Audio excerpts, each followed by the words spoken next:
Je vais vous parler d'hygiène intime et de l'hygiène de l'oreille parce qu'en ce moment j'ai des petits problèmes d'audition. Tout simplement parce que j'utilise ça. Le coton-tige. Effectivement, le coton-tige qu'on utilise quotidiennement a un gros inconvénient. C'est-à-dire que lorsque l'on se nettoie l'oreille, je vais vous montrer, eh bien, on tasse le cérumen au fond de l'oreille et ça fait un bouchon. D'où des bourdonnements, des problèmes d'acuité auditive, une altération possible de l'équilibre. Eh bien moi, aujourd'hui, je vous apporte la solution. La solution, c'est la bougie auriculaire. La bougie auriculaire. Alors c'est une bougie, ça. Oui, c'est une vraie bougie. Alors c'est un procédé ancestral qui date d'environ 2000 ans, qui nous vient de la tribu des Indiens Hopi en Amérique du Nord. Alors, je vais vous la faire passer si vous voulez la voir. Vous en êtes servi avant peut-être, non? Pas encore, non, elle est neuve celle-là.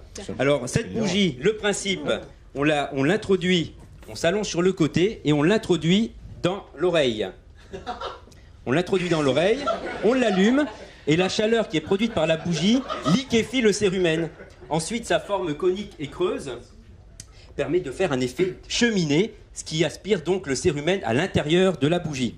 Mais c'est pas un peu dangereux de mettre ça allongé? Imaginez, vous êtes dans votre lit avec la flamme, vous risquez non, pas de parce que c'est livré avec un petit réceptacle de sécurité. Donc quand on allume la bougie, on peut pas se brûler. Mais il faut quand même faire attention quand on l'utilise. Alors cette bougie a plein de... On va faire ça dans une grange avec de la paille, par exemple. Non, il vaut mieux éviter. Par contre, cette bougie a énormément de bienfaits. Premièrement, bien entendu, elle nettoie l'oreille en profondeur, mais elle rétablit aussi la tension dans les tympans.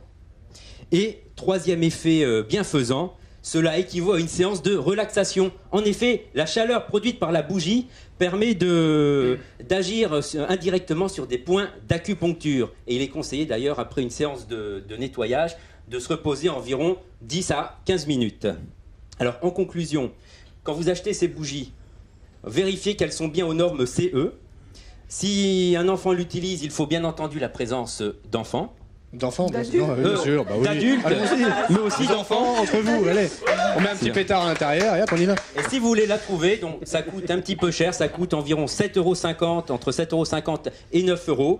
Et on la trouve dans tous les magasins bio. C'est cher ou pas? D'après vous, 7,50 €, c'est cher pour un tel produit? Ça vaut le coup? C'est-à-dire que c'est un produit... Non, mais est-ce que ça vaut le coup? Oui, ça vaut le coup. Est-ce que le rapport qualité-prix est-il là? Ça vaut le coup et c'est un produit qu'on va utiliser une fois tous les mois ou tous les 2 mois. Mais attendez, parce qu'on brûle quoi? On rajoute une bougie à l'intérieur ou c'est ça, le cornet qui est la bougerie? On brûle ça.